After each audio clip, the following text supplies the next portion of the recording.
Back. Today it's all about design work, and we're designing a playable race, playable species, a template that you can put over something. I guess it could be any of those sorts of things. And I've been going on a sort of a strange route, and this is another strange route because we're using monsters, and I I like to play around with things, so that's where my head is at with regard to this. I'm going to put up a poll. Feel free to take part in that poll. I'm going to suggest you grab some food, some drink, get comfortable. I'm going to get straight into this because I want to try to get this done roughly in about an hour, and I think that's a reasonable time to get this done. So that's the plan. So sit back, make sure you're ready, and be prepared. Let's go. Hi, welcome to How to RPG. My name is Fred Weller, and today I want to talk about role-playing games, specifically Dungeons & Dragons 5e. We've been doing a lot of remastering, remaking things, and I thought it would be fun to design a playable shadow. Why a playable shadow? Primarily because when player characters die, I would like to be able to give them other options other than go make a new character, or you better find some magic that can bring you back to life if you want to keep playing that character. So I usually try to let them continue playing their character, but with a twist. And being undead or being transformed into something else is my jam. It doesn't need to be your jam, but I've always wondered what would happen if the players did actually get killed by a spectre, and the spectre transforms them into a shadow, which apparently that monster in 5e can do, and then had to play their character as a shadow. I thought that would be an interesting development. So I've got a document prepared, which I'm going to go through in a second, and sort of show you what we have. But first off, let me go over what I think are my design goals, because I always like to go over my design goals. So I want to keep this playable shadow, whether you call it a race, it's not really a race, or whether you call it a species, again, it's not a species. I consider it more of a template. It's really, you're overlaying it over an existing race or species option, so it's more of a template, okay? It's not something you would normally start out playing. You have to get killed in play to be doing something like this. So make sure that the race species template features are biological, and you don't have any biology, so that's hard. So we have to remember that we're not dealing with biology. We've done it before, we can do it again. Not concerned with the balance. I just want it to work mechanically as it should work, because, you know, if the monster works a particular way, then the playable option should be fairly close to that, even if it's not exactly the same. I prefer to reduce things like dark vision benefits to 30 feet or remove them completely. Unfortunately, with this particular playable option, that's not an option. I have to take dark vision away completely, and I have to replace it with something else, which I will do. Make sure that the ability score adjustments allow for some choice, not so much to fit the biology of the species or race, but because it needs to be a template you can overlay over whatever you've already got to start off with, and making it variable so that it can be sort of adjust easily is probably the smartest way to make life easy. Eliminate all short and long rest mechanics from the option. I'm not going to include any short or long rest mechanics. Generally, I don't do that sort of thing. Not going to include bonus action or reaction features for this playable shadow, and I need to ensure that my home group likes or agrees with these sorts of things. You don't play on your own. All of my home group are made up of dungeon masters or game masters. I am not the only one. And so if what I do they don't like, they don't have to play my game, and somebody else at my table will run the game. It's as simple as that. That's how it works. And I need to make sure it makes sense for me. So that's really where I'm at for today. And I have already done some homework. I haven't done all the homework because I like to sort of show people the process. And I will be keeping an eye on the chat, but because I have to move fairly quickly, and because I will get distracted easily by people's opinions and feedback, I still am interested in your feedback. I need to focus in sometimes. So I see that Fred Huber is here. I'm about to share this document, and we're going to get into this. D&D Beyond Spectre doesn't draw have the victim raise as a shadow, but Shadow's victims does. Oh, I see. So it's the shadow turning a victim into a shadow. Okay, so maybe I got it round the wrong way. Got it. Understood. All wonderful. Let's get straight into the process. And the hat comes off. Well, at least for now. Hat comes off for now. So, this is fluff I will change later. First of all, it's a template. For me, I always like templates not to be tied down to the monster itself because it doesn't make sense. It actually makes it more difficult to run this, and it can just screw up a player who's playing a character way too much. So I don't really see that there's any reason to sort of adjust things in terms of the ability scores. So I'm not going to go there. I know you can make penalties here, but that's really old technology as far as I'm concerned in terms of design work. I prefer to just let them figure out where they're going to put it. I play with power gamers. Let's get real. Almost everybody in my group is a power gamer, and I've been told that I am a power gamer at times as well, although I feel like I'm more of an instigator. So I need to take that into consideration because there's no point fighting it. Sometimes they just back off. Now, I want to point out with the ability score increase in the template race or species, whatever you want to call it, for the shadow. The more and more I've been doing this, the more and more I've realized that I think that after seeing what Wizards of the Coast did with the D&D 2024 backgrounds by tying ability score increases or adjustments into the backgrounds, I think that is a terrible idea. And the more I see that, the more it makes me think that actually having an ability score increase or adjustment in the species, race, or template is also a bloody awful idea. The more and more I think about it, the only conclusion I can generally come to, and this means that this might get removed in the future by me, it depends, I'm going to let myself stew a bit more, I think it only makes sense that the ability score increase or adjustments take place in the class that you select. So I think in terms of design, I think that if you were going to play, say, a fighter, all of your, the actual section on if you're going to have increases at all on your ability scores, it should be part of the class that you have.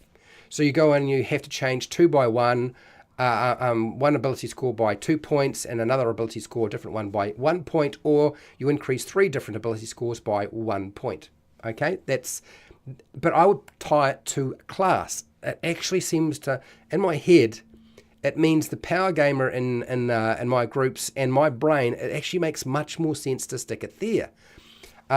Because that's the thing they're supposed to specialize in. So you would have one of your ability score increases stipulated for a fighter to be dexterity or strength. Pick, it has to be either strength or dexterity. The rest of it can go wherever you like. Then you're not fighting that thing that people do. And the optimization community would probably have very little to say after that. I mean, they're always going to have something to say, but I know that it actually seems to make much more sense the more I thought about it. Anyway, this is an undead creature, so you are going to be classified as an undead creature. There are penalties for being undead, so you probably don't want to be a shadow forever. Age, shadows can be any age and last for centuries due to the magic, So, shadows are whatever age they were when they died, and can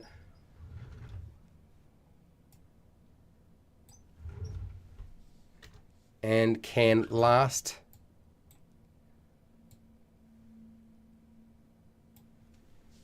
indefinitely. They were whatever. Okay, shadows are whatever age they were when they died and can last indefinitely. So that is that. There is no lifespan for a shadow. I think that makes sense. I'm going to allow you to just go small or medium. We're going to keep this variation in height because that sort of fits. Again, like I said, this is more template than a race or a species. Walking speed, your base walking speed. Now, I think the Shadow's walking speed is different because you're kind of ethereal in nature, right? You're not really, you're not so much there. You're more of a, almost like a ghost in some respect. So we're going to have your speed change. This is why it's highlighted. And I'll put that there. They had a 40 feet. We got a 40 feet for this. So your speed will change. Now, dark vision. I was talking about dark vision and what I wanted to do with dark vision. And frankly, with dark vision, I don't think that's right because you don't have any biological eyes, ears, nose. Your biological senses do not exist anymore. You are dead, okay? You are just a remnant of whatever you were before. So blind sight is where my head was going with this. This is why I've changed it. It was supposed to be, I believe, dark vision, 60 feet. I don't think dark vision 60 feet is the right way to go. So I'm not going to do that. Instead, it's going to be blind sight. I think that makes more sense. I just need to structure the flavor for it so it works. You can probably already see I've included shadow resistances, which is, they're ruthlessly good. Like, you know, playing a shadow is overpowered. I make that clear. You have lost your normal biological, you have lost all your, you have lost all your biological eyes, ears, and is that nose? Nose. Sorry, people. I've got noise there.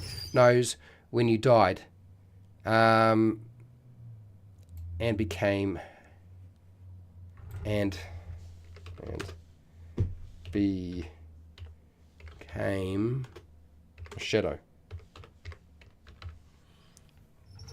Became.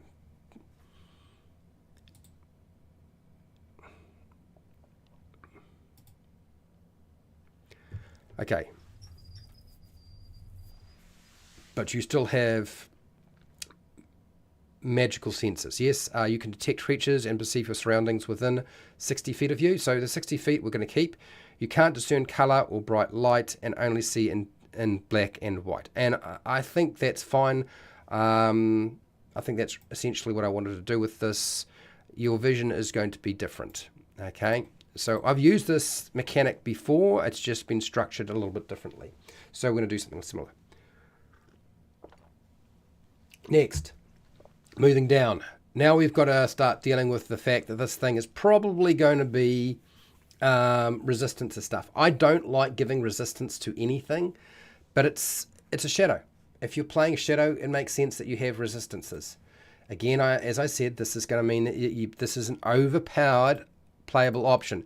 It is not meant to be just used for the sake of gaming the game. Okay, if you die because you're a shadow or some sort of creature turns you into a shadow, then you'd play a shadow, right? If the game master allows it.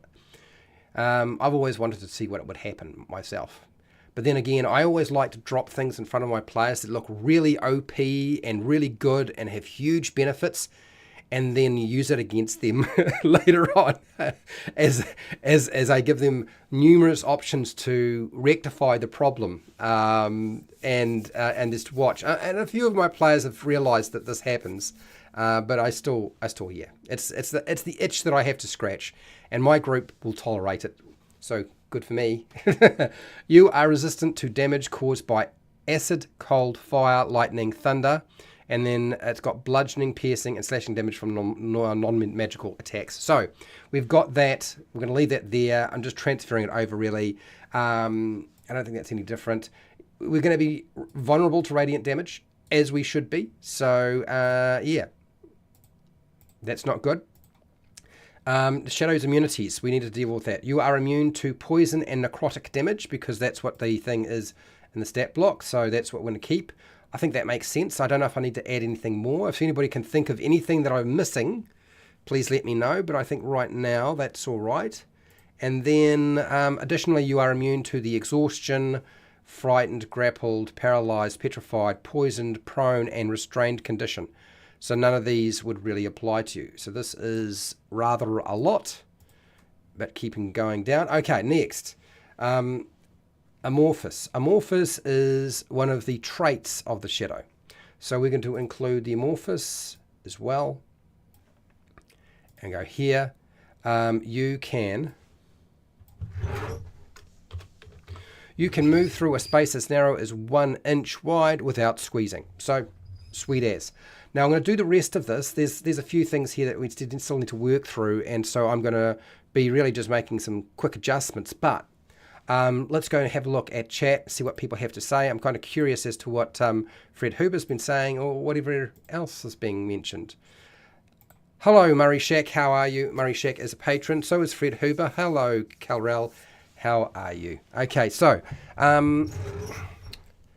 hashtag, what am I missing from a playable shadow? Okay, that's not right. Let's try that again. Playable. That's not either. Try again. I think I got it right this time. Okay. Oh my gosh, is there somebody in here? Somebody said yes, that they have allowed a playable shadow in their tabletop role-playing game. If you have, please let me know in the chat. Like, type in, tell me how it went. I want to know. I'm really interested now. I didn't expect anybody to say yes, but if you have, let me know. I want to know how it worked out. Anyway, so Fred Huber, I've never understood why non-evils rose as new chaotic evil shadow when they were killed by a shadow. Yeah, I'm not suggesting your alignment changes. I would not oppose having Spectre similarly create new Spectres, no alignment check, die by the draining causes the effect. Mechanically, the root, yeah. So shadows kills a shadow, you become a shadow, you're resurrected. Okay. Yep, I see what you're saying here. Understood. Thank you, Fred, for all of that. Calrell, hello. 2 nights in a row is pretty good. I'm impressed. A method of leveling up. I don't think I want to level up a shadow. I think the shadow should still be able to... So the template itself, okay, is to fit over the top of your background. Of course, your background in the past has been more narrative, and now it's becoming more mechanical. But my idea would be that you would pick your shadow, playable shadow. You would pick your background, just your background would stay the same, whatever your character was, and you would still keep using the same character class. You'd still take levels and character advancement. It's just that you would be a shadow now. That's where I'm thinking in terms of level advancement. I don't like to level advance templates, species, and races, because I don't think that really makes any sense. Until I get my head around, maybe I'll change my mind, but so far, no. We allowed shades. Oh, Calrell is the one.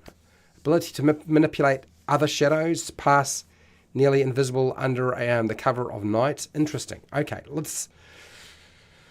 Okay, so let me see if I can just find this page, and let's keep rattling away as I go through this. That's there. Okay. Drink of water. Lozenge, working away. You'll notice that it's not just benefits for playing a shadow. If you play a shadow, there are going to be penalties and problems. I do this. It's one of the reasons, it's partially one of the reasons why I don't worry too much about the ability score increases or, having ability score increases or decreases. Because I'm becoming more and more sort of to the point where I'm thinking those sorts of things are in the wrong place and they can go somewhere else. And the more I think of that, the more I think that that's a better route. Just in terms of like the progression of the game. Some things we do because they're traditional, sometimes they don't, but yeah. Okay, shadow stealth. While in dim light or darkness, the shadow can, while you are in dim light or darkness, you can take the hide action as a bonus. No. You have proficiency with the stealth skill. That's fine. I'm fine with that.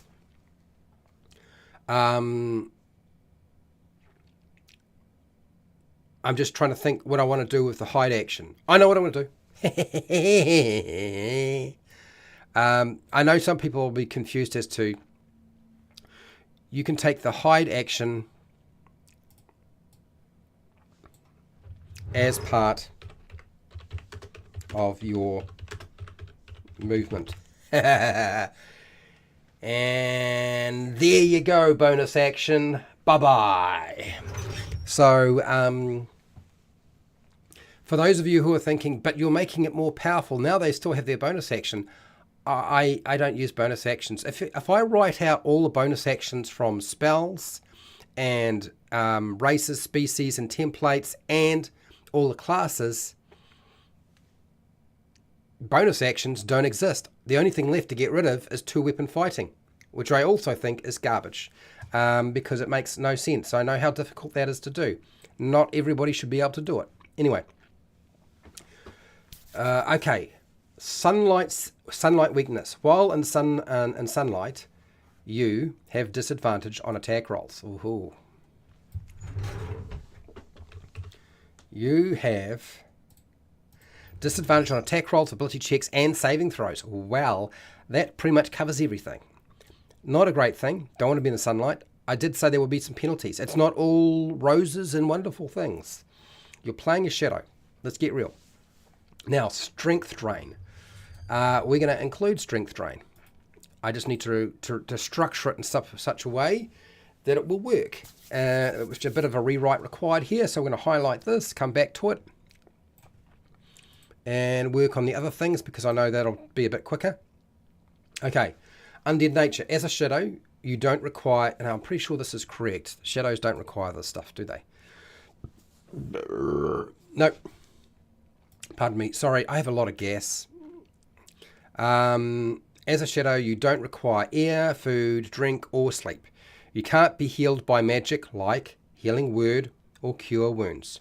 You can't be forced to flee. Okay, you can be forced to flee or be destroyed by turn undead special abilities.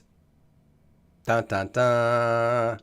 Not a good thing. If you were a whole low-level shadow playable character, you could be destroyed by turn undead. That would be funny. If your shadow character is resurrected by magic or spells that return, they return to life as a living creature, not a shadow, but retain all their memories. Now, I was trying to think whether I wanted to do this, or is once the shadow, your shadow form is gone, that is it. And I think, for me, I'm almost of the opinion that I want, if your character, shadow character is resurrected by magical spells, you can't return back to life. Like, that's it. Becoming a shadow is like there's only one direction for you, you know, and that is you will eventually, if you die, you pass on to the other side. That's it. It's sort of like one more life, and that's it. So there won't always be a huge benefit. There is you can come to an end as a shadow. And I don't always do this with things, but there's not much. Look, with a shadow, the only thing really retained is your spirit or your soul, right? There's no biology left. There's no bones. There's no flesh, even rotting flesh. And you're kind of more of a twisted version of the ghost. The shadow is. So I feel like once I feel like that's where it should probably go, is you can't be returned to life by magic. So I think I might rewrite this. So let me just put this here and highlight it, because I think I'm coming back to saying something like that. But I'm sure a few of you will have opinions, so by all means, fire away. Languages. You understand all the languages that you knew while alive. Get rid of this. I'm not including. I think this is. What's the shadow do currently? It's got no languages. Can't speak at all. Okay. No. I think I'm going to do what I wanted to do with the shadow for ages. You understand all languages. all languages and can communicate something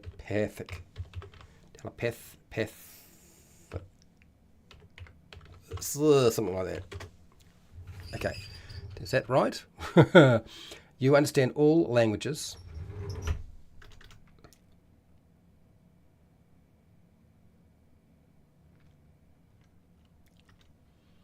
communicate telepathically. I think that's where I wanted to go with this. I wanted to make it super simple. The shadow doesn't really have anything in the stat block. It's sort of like a big blank. It's not something you communicate with. But I'm obviously taking some creative license on this one. Undead nature. I really want the shadow to come to a sticky end if it dies and you try to bring it back with magical spells. I really want it to just, that's it. You're done. It's time to move on. Yeah, that's really where my head is going with this. I think that is the best way to approach it. But let's have a look and see what chat have to say. I'm kind of curious to see what you're up on. Manipulate other shadows. I don't want it to be able to manipulate other shadows pass nearly invisibly under the cover of night. I think it's got a lot of, its stealth is pretty much there. So I think that's kind of where we're at with that. So I think most of that is covered. The local church is fond of permanent daylight spell in the building. Advantage for hiding in shadows. Did I not include advantage for hiding in shadows? Is that not included? I thought I had included that. Maybe I need to check that. Advantage on hiding. I agree. Proficiency and advantage. Yeah, I agree. I think that's a good idea. Remove alignment from the strength drain. Oh, yes. I'll get rid of the alignment stuff. Okay. Maybe someone preserved the body. No. I don't assume that it's gone. I do, too. If you become a shadow, I feel like the body is gone. Shadow step. You mean teleporting? It's not really a shadow thing, is it? But let's go back to the page and let's look at making sure that I have the stealth set up in such a way that you can do it right. Because I think you're right. I think advantage does make sense. I prefer to use advantage over a proficiency bonus, but for this it kind of makes sense considering what you are. Okay, while you are in dim light or darkness, you can take the hide action as part of your movement. And do I need to say and? You have proficiency with the stealth skill and have advantage on stealth,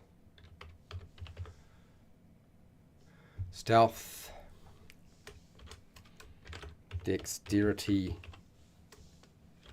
checks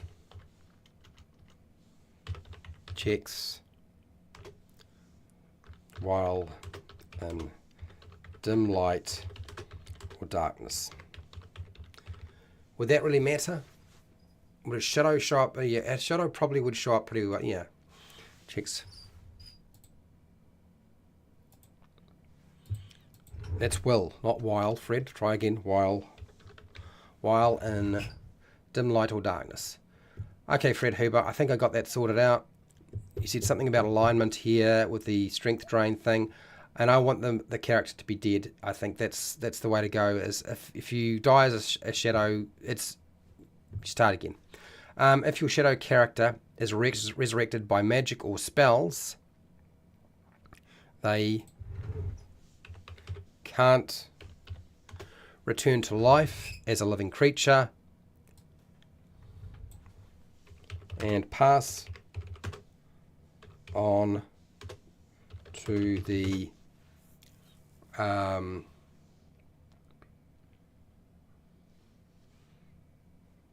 is it netherworld, afterlife, and pass on to the afterlife. Something like that, roughly, I think. I think something like that. Okay, all right. Is that the best way to word it? I'm not too sure. Let's deal with the next one. Okay. Strength drain.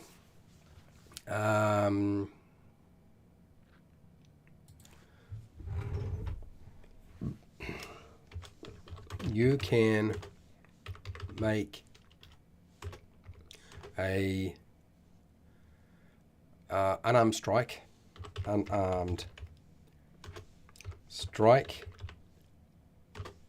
as a action.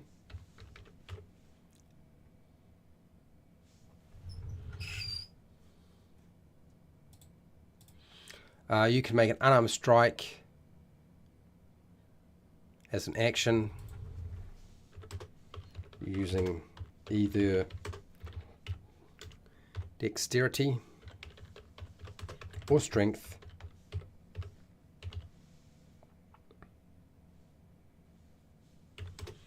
Okay, and action using either strength.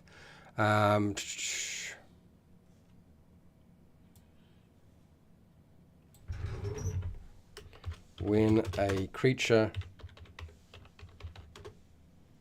is hit with your touch,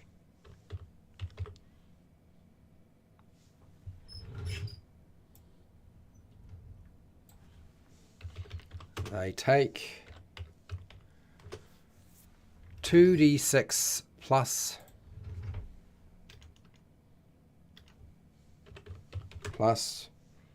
your strength or dexterity modifier worth of necrotic damage.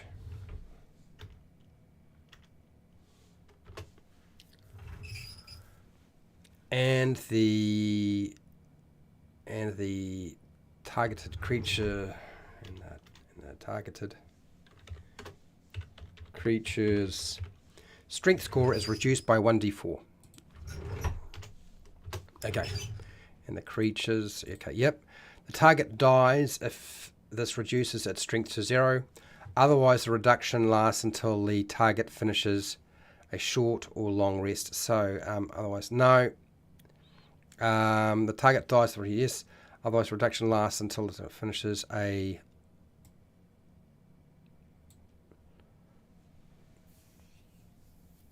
long rest. I don't like short rest mechanics. Actually, I don't like that either.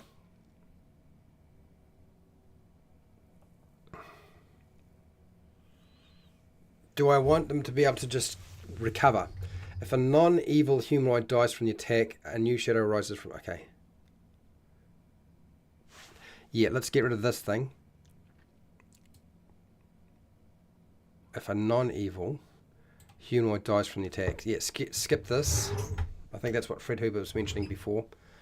Otherwise, reduction lasts until the target finishes a long rest.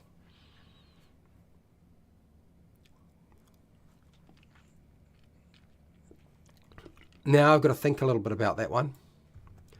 I'm inclined to have it just remain indefinitely.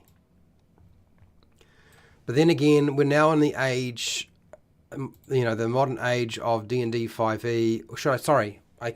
It's not 5e now, is it? I think some people say it's 5.5. I'm just going to say it's 6e. 6e.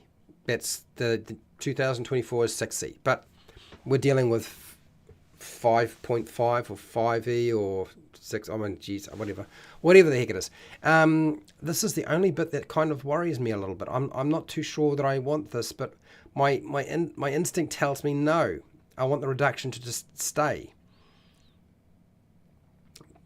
But I get the idea that maybe the effects can go over time.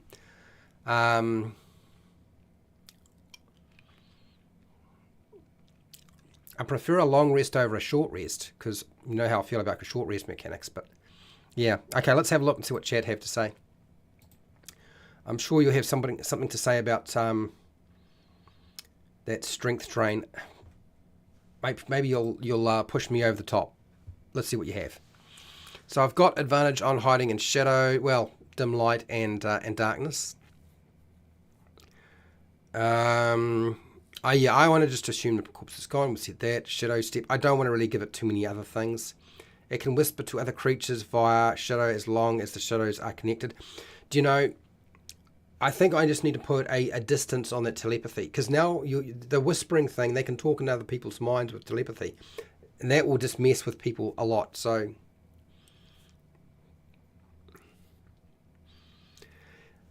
and when I look at the shadow, I don't know that the shadow's got plenty of things going on. It's got its strength drain, it's got slight sunlight weakness, it's got the shadow stealth, it's got the amorphous. Does it need to have anything else? And I honestly don't think it does. I just think it's a bit weak. And you know, it's a challenge rating half, so people assume that this thing will be an easy pushover. It really probably shouldn't be challenge rating 1/2. I think that would be silly to consider it a challenge rating 1/2. Yeah, that's just my thoughts on that. But anyway, what else you got here? The meat Orcus, recover 2 hit points up to original for long rest. Okay, you just said 2 strength up to the original pure long rest. Let's just make it a long rest. This does make it a long rest. Easy to sort out. They'll take a long rest. It's back.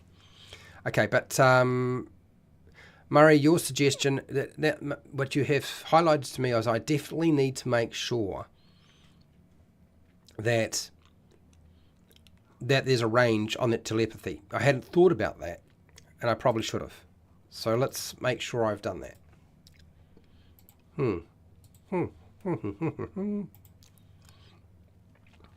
Otherwise, the reduction lasts until the target finishes a long rest. Yeah, I can live with that. It's probably not going to come into play. If your players are using this against the monsters are probably dead. So, okay. And can communicate telepathically up to a range of 120 feet. 120 feet is plenty to mess with them. That's good. I think I've got that all there. I don't think we need to add anything else. It's really just the fluff now. It's now the fluffy bits. Okay. I think that's generally it. Hashtag. Is there anything I have missed?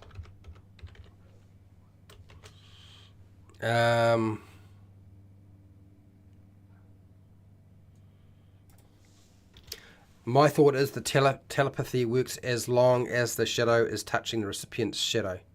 So, I see where you're going with this.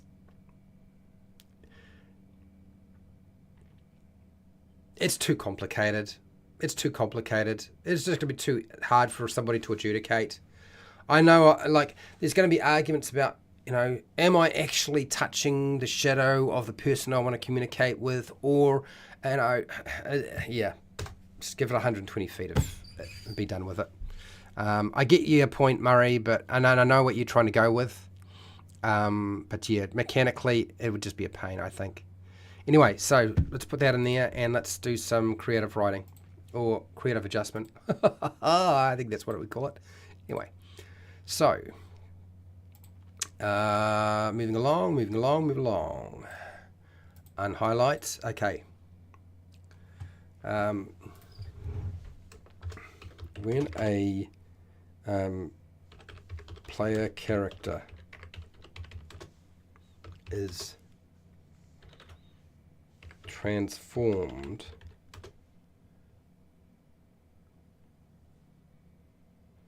into a shadow,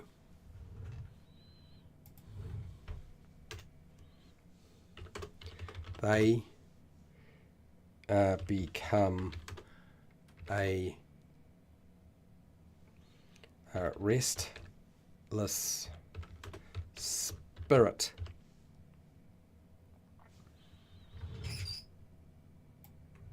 Spirit or undead.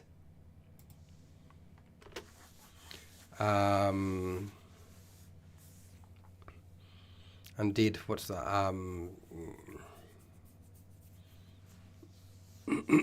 undead something, undead.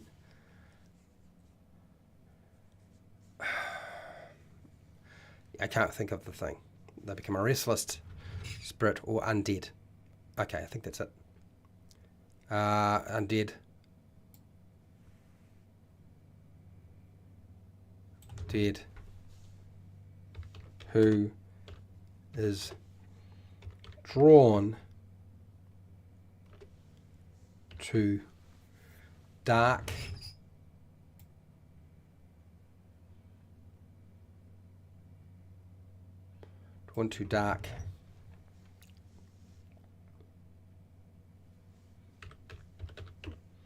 motivations.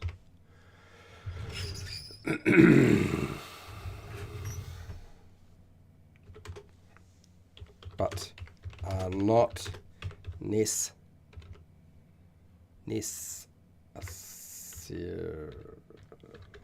evil. Okay.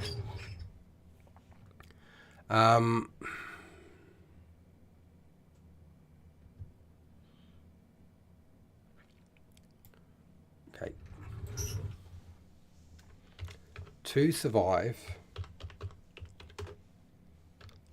Oops. To survive in a shadow form,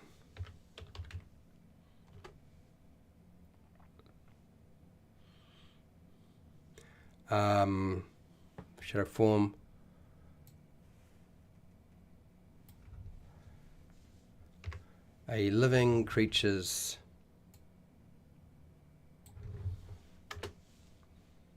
energy must be absorbed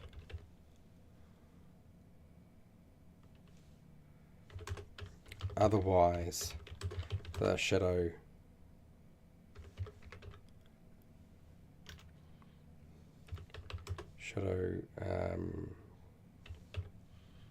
character risks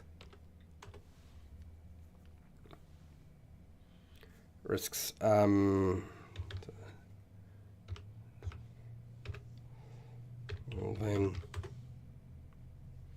into nothing. I think that's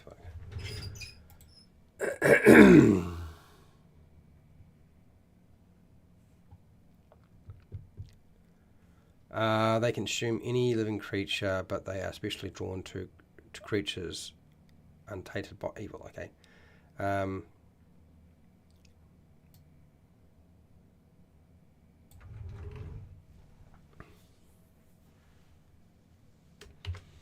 Any living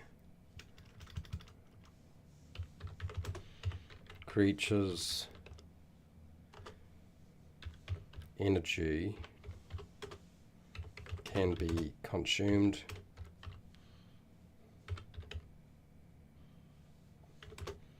whether they are of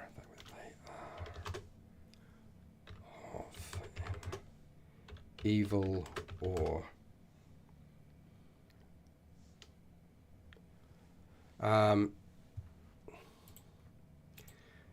energy can be consumed regardless of alignment.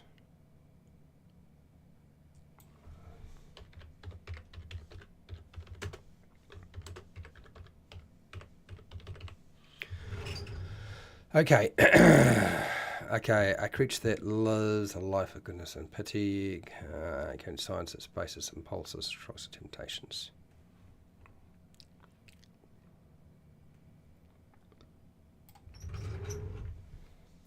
The hunger, shadows, characters, hunger tends to lead them to selfish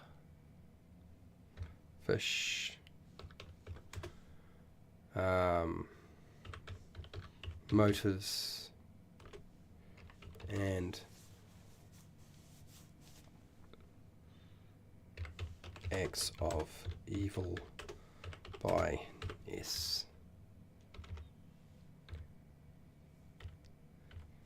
necessity, by necessity. That isn't right either. That doesn't look like necessity. Is it? Is my spell checker working? Necessity. Huh, okay.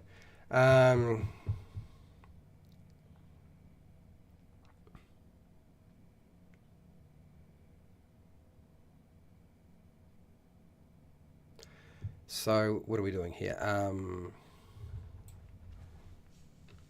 When a okay, here we go. When a shadow absorbs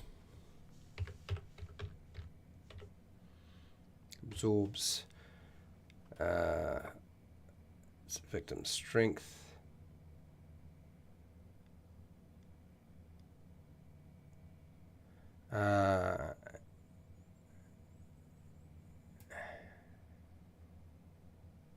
strength and material form. Strength, no, let's just go with strength, that'll do. Strength.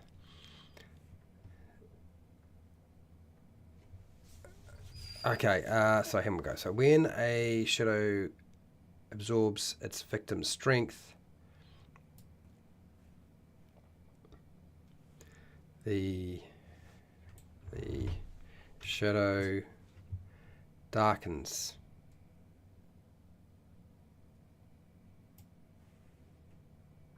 and becomes slightly stronger.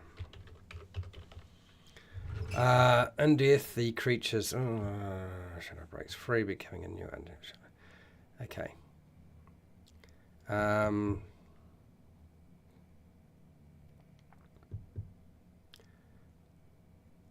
Okay, the body of a character that becomes a shadow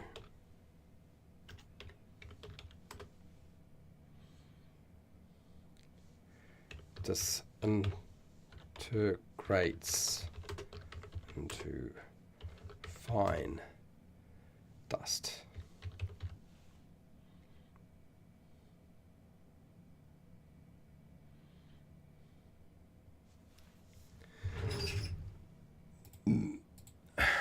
Okay, I think I got it. I think I got it all. La, la, la, la, la.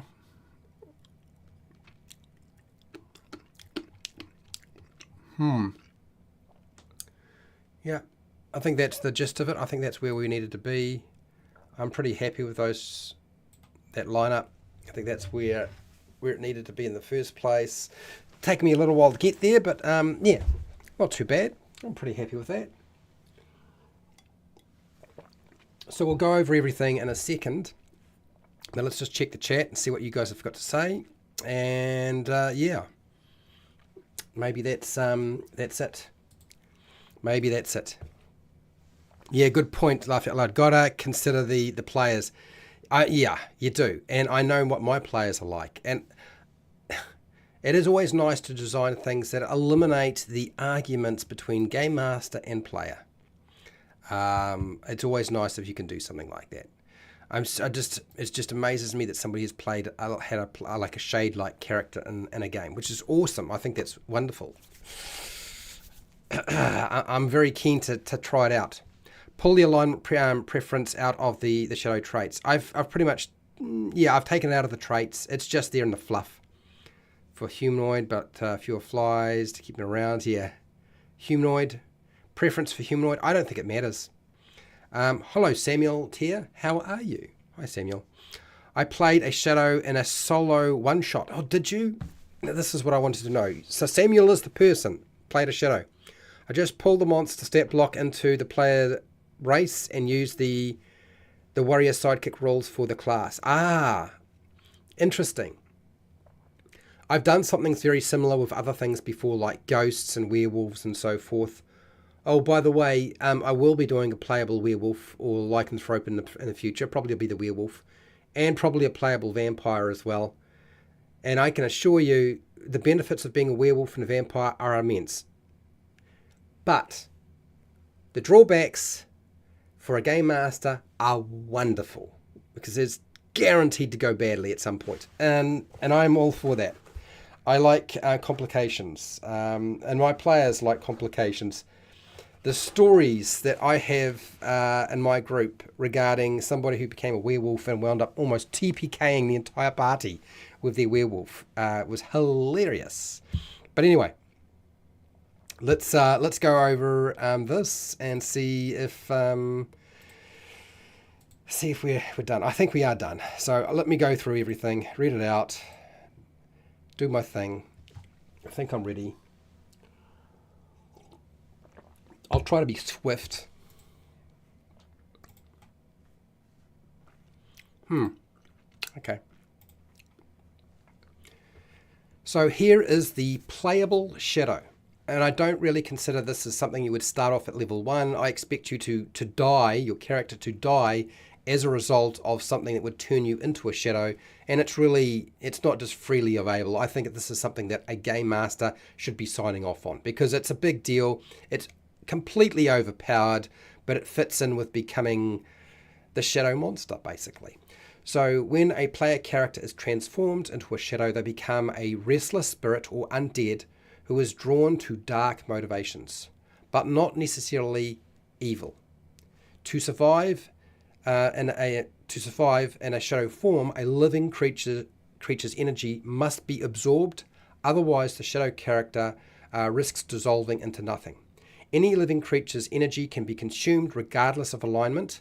The shadow character's hunger tends to lead them towards selfish motivations and acts of evil by necessity.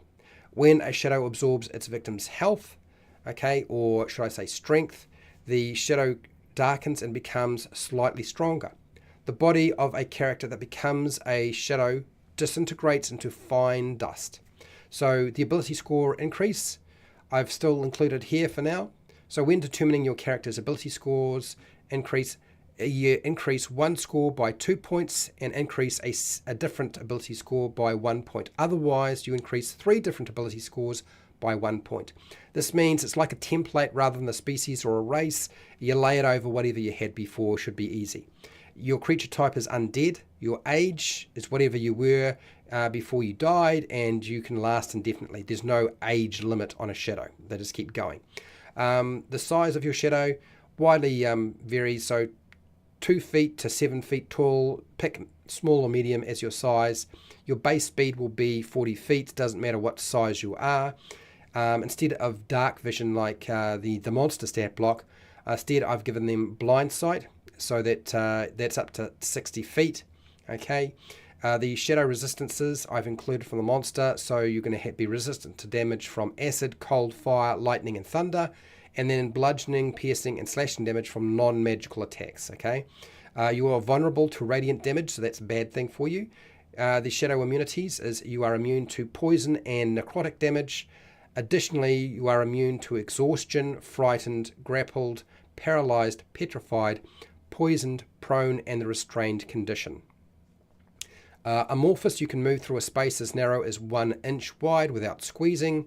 The shadow stealth While you are in dim light or darkness, you can take the hide action as part of your movement. Not a bonus action, not a free action, it's just part of your movement. You have proficiency with the stealth skill and have advantage on stealth dexterity checks while in dim light or darkness. So that means you're going to be pretty good at hiding. Sunlight weakness though, bad for you. In sunlight, you have disadvantage on attack rolls and ability checks and those saving throws. Strength drain is pretty strong. You can make an unarmed strike as an action using either dexterity or strength. When a creature is hit with your touch, they take 2d6 plus your strength or dexterity modifier worth of necrotic damage, and the target creature's strength score is reduced by 1d4. The target dies if it is reduced to 0, its strength is reduced to 0. Otherwise, the reduction lasts until the target finishes a long rest. Undead nature. As a shadow, you don't require air, food, drink, or sleep. You can't be healed by magic like Healing Word or Cure Wounds. You can be forced to flee or be destroyed by the Turn Undead special abilities. If your shadow character is resurrected by something like magic or spells, they can't return to life as a living creature. They pass on to the afterlife. And languages, you understand all languages and can communicate telepathically up to a range of 120 feet. I've taken some creative license with this with regard to the stat block for 5e, but that is the playable shadow as far as I see it. First draft. I'll put it up on Patreon. Wow, that worked out pretty well. I'm pretty happy with that. I wouldn't say there was too many hiccups along the way. I don't think I got too stuck. You guys had some good ideas. It's just about, I guess, putting it all together. Honestly, this is first draft. I don't expect it to survive in its current form. I think my players will look at it and pull it apart in some way. It's guaranteed. It always does happen that way. The monsters are only evil because they don't get enough love. That's right. That's right. Maybe if you love your shadow will love you back. That's very deep, Sam. Samuel's a deep person. I'm not playing with you that much, mate. But yeah, absolutely. Have you had a playable shadow in your tabletop role-playing game? No, 63%. Not surprised. I've never done it myself. Just watching, 18%. Yes, 9%. Not sure, 9%. Somebody was drunk. Or was not paying attention. 11 votes. Awesome. Hey, thank you, everybody. That is great. I had a good time. That was fun. That worked out well. Tomorrow is Build an Adventure. What adventure we're doing? We're doing a treasure cave. Every time we make these adventures in the past, we just never put any treasure anywhere. This is the sort of adventure tomorrow where there's going to be treasure everywhere. It's just what type of treasure it will be. You've been working on a playable beholder just for fun. I had considered it, Samuel, but because it's IP, Wizards of the Coast IP, and because they seem to be, their lawyers at Hasbro getting a bit pedantic about things, I decided not to be quite so out there. Since I do pretty much everything on YouTube and live, I haven't done it. But very cool that you would consider it. Homebrew away, and yes, that that could just turn to custard too. I can see that going badly for the player characters eventually. Anyway, huge thank you to everybody who was here today. Thank you for watching and listening. Thank you for taking part in the poll. Huge thank you to all of my patrons who support me. This will go up onto Patreon. I should be able to get it up there because there's really nothing left to do. It's just about copy and paste, put it into a document, and upload it onto Patreon. So I will do that. Okay. And then thank you to those people in chat, specifically Fred Huber, Samuel, thank you, Murray Shack, and also Calrell. Look, without you, this doesn't work. And Fred, thank you so much for putting in your 2 cents. Yes, I was paying attention, Calrell and Murray Shack, to your suggestions. It's just whether I thought it would fit or not. I'm not really trying to make things too complicated if I can help it. But yeah. Anyway, wherever you are in the world, whether it be the morning, the afternoon, or the night, please look after yourself, your family, and your friends. Be nice to your neighbours. And hey, till next time, keep rolling those 20s.